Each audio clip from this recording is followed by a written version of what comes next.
She saw him before the train stopped. He was standing at the far end of the Haverstock platform, with his collar turned up against the November wind and his hat pulled low enough that she could not read much from his face. He was not pacing. He was not checking his watch. He was simply standing there the way a man stands when he has decided not to want anything in particular. She knew that stance, had seen it on her father in the years after the bad harvests, when the family had learned to hold themselves at a careful distance from hope. The train slowed. Steam moved across the platform and thinned. Rowena was already on her feet beside her, one hand on the trunk, her face turned toward the window and the flat gray sky beyond it. She was 19, and she had not heard anything since she was 11 years old. A fever had taken her hearing so gradually that by the end, there had been nothing to mourn all at once. She had not, in the years since, let it take much else. The train stopped. They stepped down together. She watched his face when he saw two of them. He absorbed it the way a farmer absorbs unexpected weather. No panic, a brief recalculation, then stillness. She walked to him directly. "I am the woman who answered your notice," she said. "This is my sister Rowena. We lost our parents to typhoid in March. I don't go without her, and she is not a burden. She works as hard as anyone I've known." He looked at Rowena. Rowena looked back at him with the particular steadiness she had developed for meeting strangers. Calm, unhurried, reading his face the way she read everything now, because it was all she had to go on. He said nothing for a moment. The wind crossed the platform and kept going south. Then he picked up the trunk. The road out of Haverstock was frozen into deep ruts that had set in October and would not soften until April. She sat beside him on the bench and watched the land open up around them. The fields were stripped to stubble, the stubble gone silver in the low afternoon light, and the sky above the prairie was the particular pale gray of a Manitoba winter settling in for good. A line of poplars marked a creek somewhere to the west. Nothing else broke the horizon in any direction. She had grown up in Ontario. Her father's farm south of Guelph had been flat enough in places, but nothing like this. Here the flatness was not an absence, it was a fact, blunt and certain as a closed door. Rowena sat in the wagon bed with her back against the trunk and her face turned into the wind. Not from bravery. She simply could not hear it, and so it could not frighten her the same way. The man drove without talking. She did not fill the silence. She had learned that talking into a silence before you understood. Its shape was one of the more reliable ways to misread a situation. She used the time to look at him instead. His hands on the reins were calloused in the specific places that came from fence work and axe work and rope work. His coat had been mended twice at the left shoulder in different thread each time. The wagon itself was sound, but the harness had been repaired more than it had been replaced. These were the marks of a man managing, not a man who had stopped trying.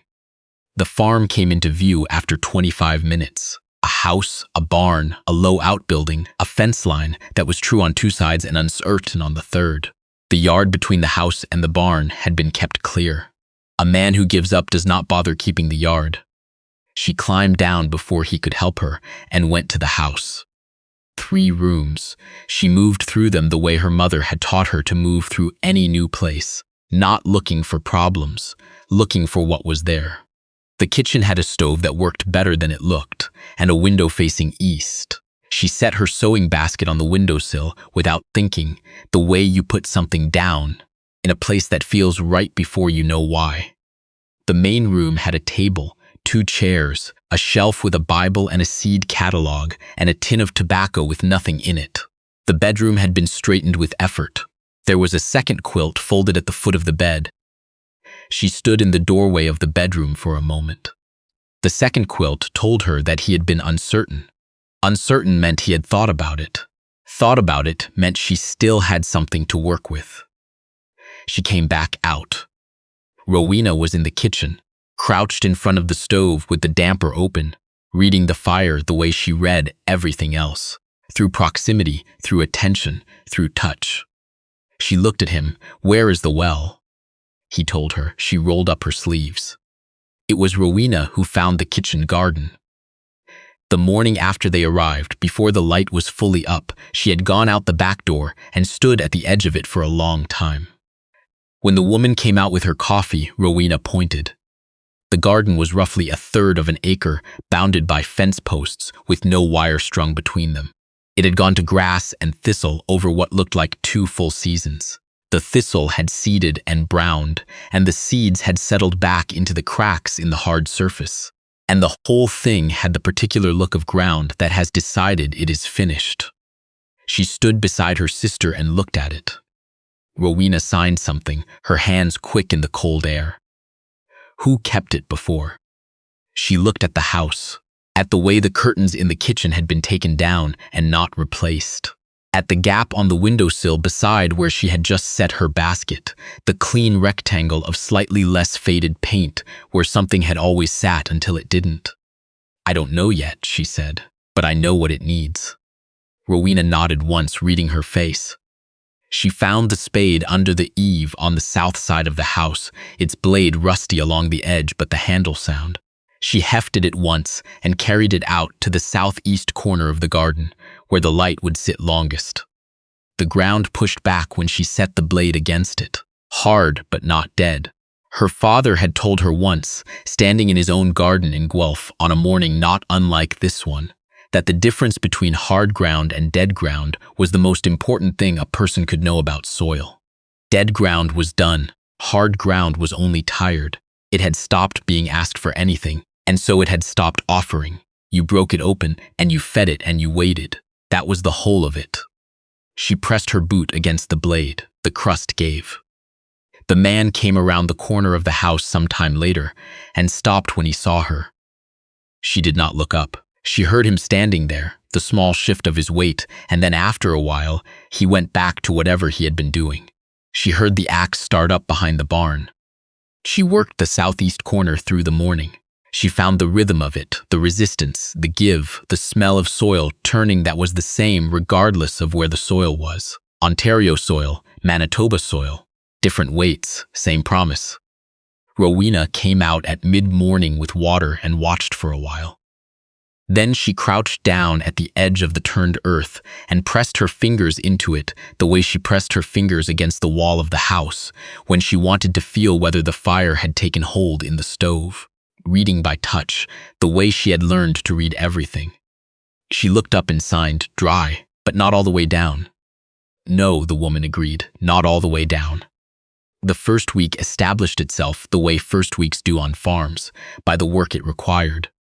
She took stock of the root cellar, 17 jars of tomatoes put up poorly, a crock of salt pork, a sack of oats going soft at the edges, some dried apples, a basket of potatoes that were salvageable if you were selective. She sorted through the potatoes that first afternoon and set aside what was good and composted the rest without saying anything about the state of things. He noticed this. She saw him notice it, the small recalibration when he came in to find supper on the table, and nothing said about what had gone into making it possible. Rowena took stock of the outbuilding. She went out to the barn the second morning and stood with her hand flat on the wall near the horse's stall for a long time, feeling what was there through the wood. Then she went to the cow and the 2 older hens and the one very elderly rooster who had probably outlasted his usefulness by several years. At dinner, she set a drawing in front of the man without preamble. The outbuilding from above, rendered in pencil in the margin of the seed catalog, small marks indicating where the roof had soft spots, where the drainage was wrong, where the hinge on the barn door was failing. He looked at it. He looked at Rowena. Rowena was already drawing something else. He picked up his spoon and finished his meal. The storm came on the 11th night. She woke to Rowena's hand on her arm, firm and insistent in the dark. Rowena was already dressed, coat in her hands, face urgent in a way it almost never was. She dressed quickly and followed her outside.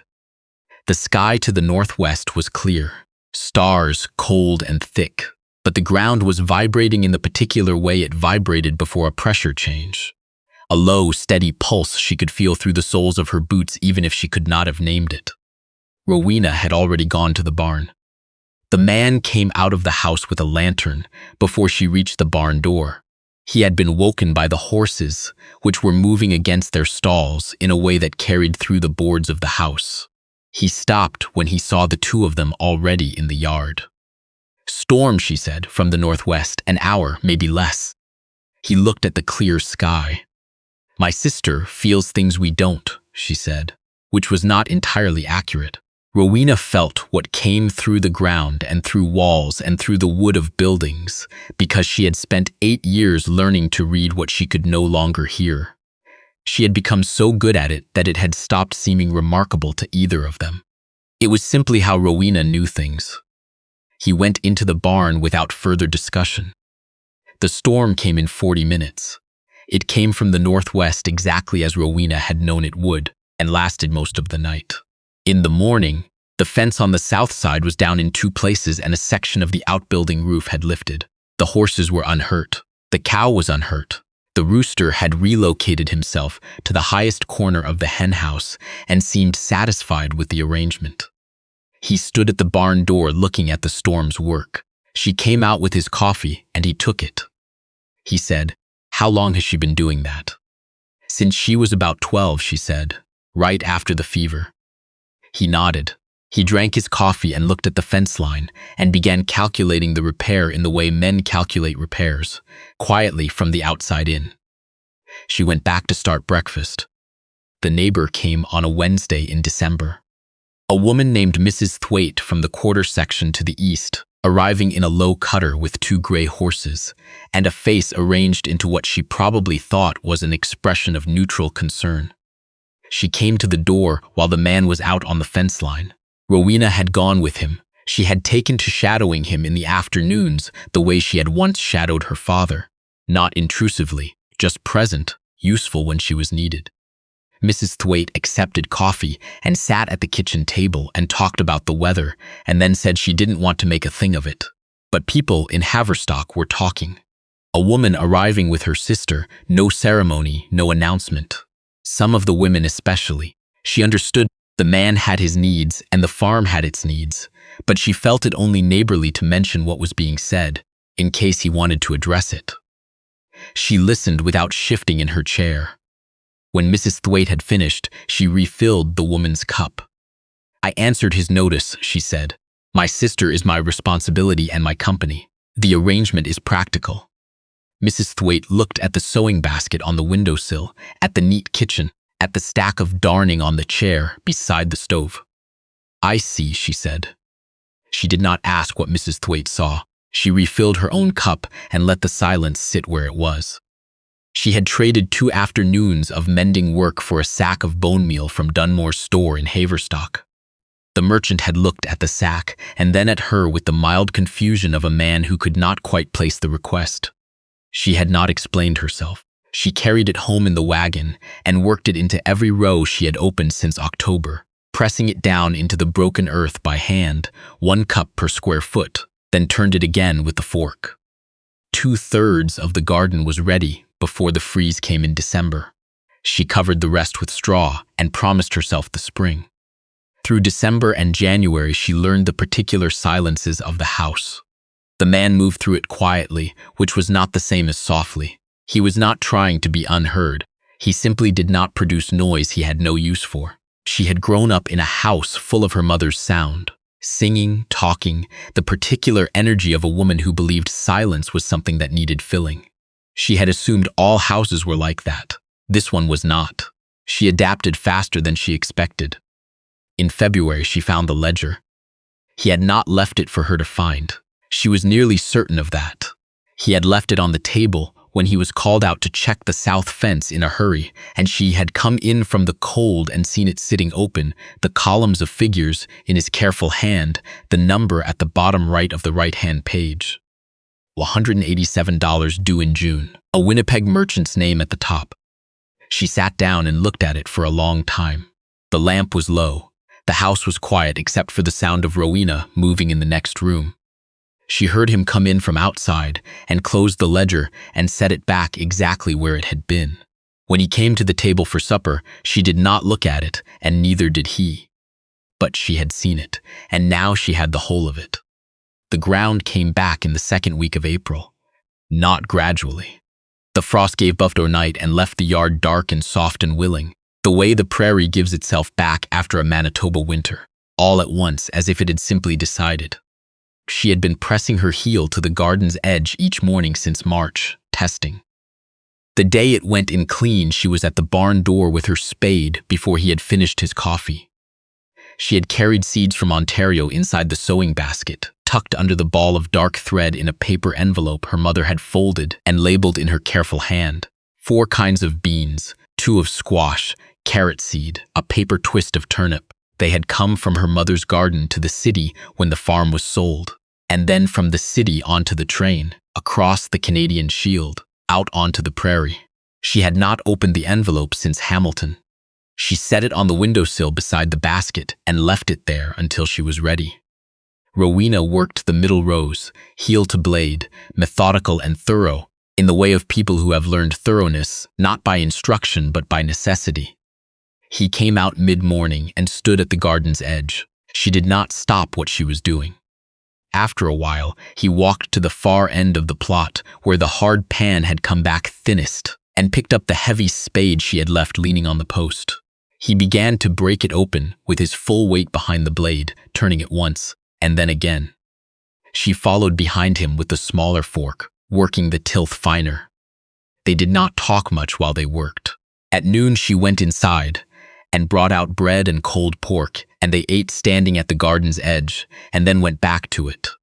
The envelope was empty by late afternoon. She folded it carefully along its original creases and tucked it back into the basket.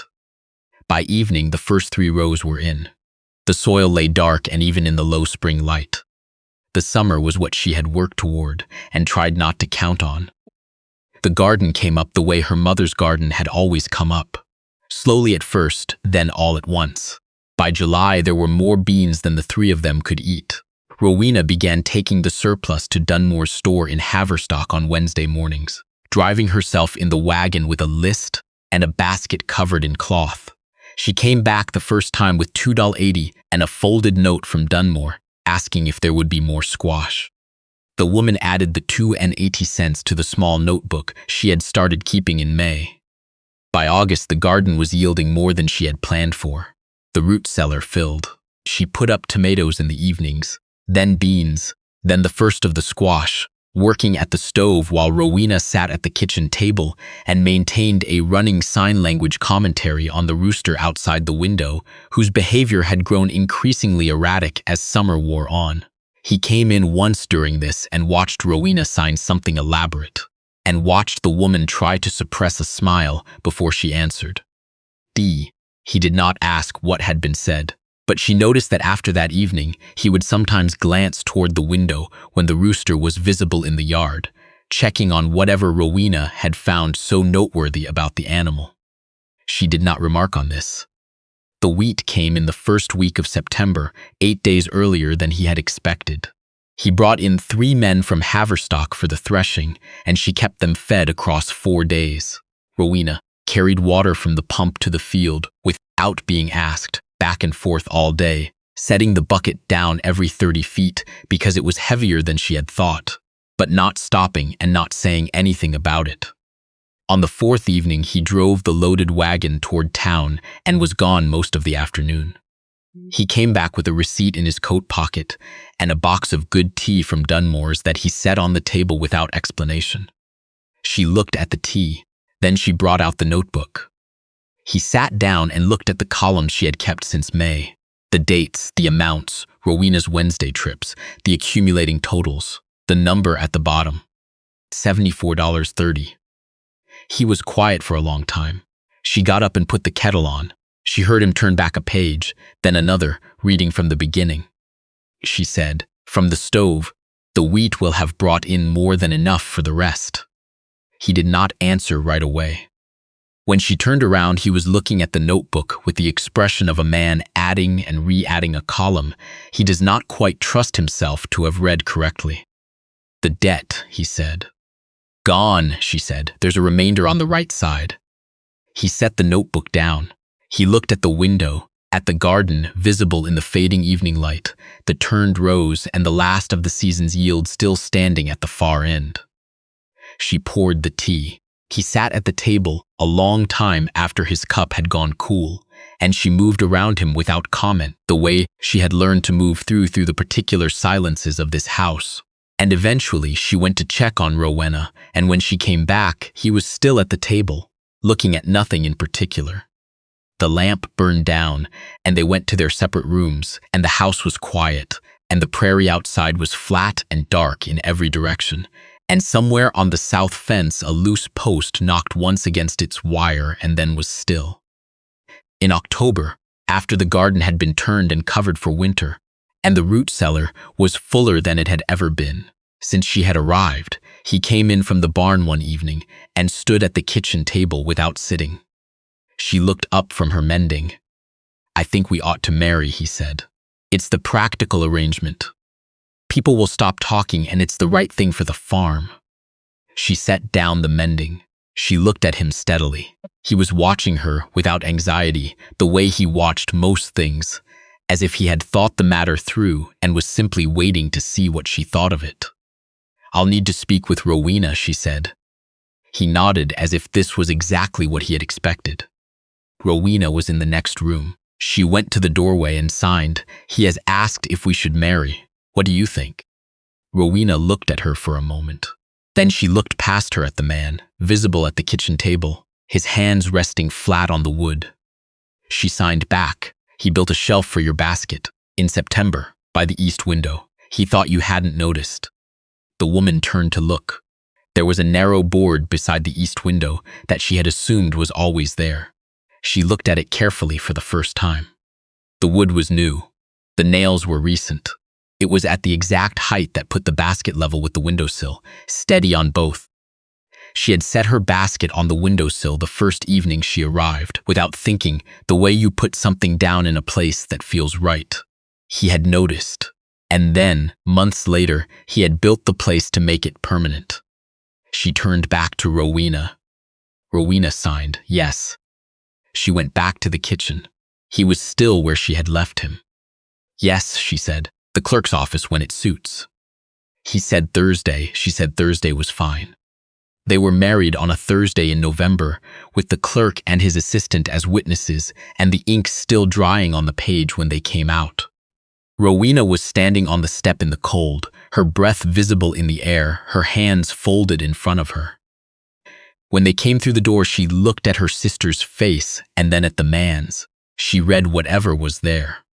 She signed something short. "She says good," the woman said. He looked at Rowena.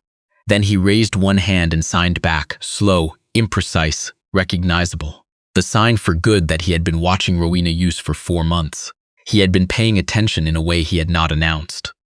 Rowena's expression did not change dramatically, but something in it eased.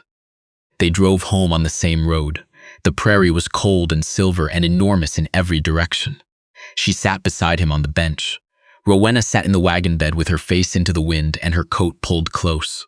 Nobody said much. The land went by at the speed of a horse in November, which was the speed of things that cannot be hurried.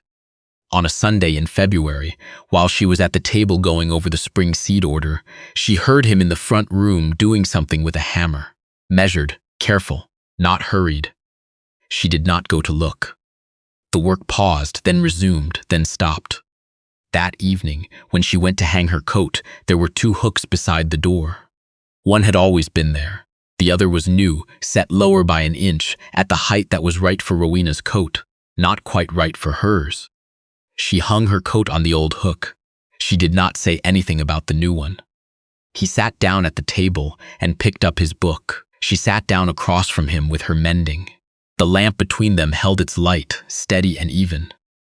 Outside, the snow lay flat and quiet across the fields, covering what they had put in the ground and everything the ground was holding until spring. Rowena came in from the barn late, knocked the snow from her boots at the door, and hung her coat on the new hook without looking at it, as if it had always been there. She sat down at the table, took out her notebook, and began updating the winter cellar count. 3 people at the table, the lamp burning steadily between them. That was February, the first winter.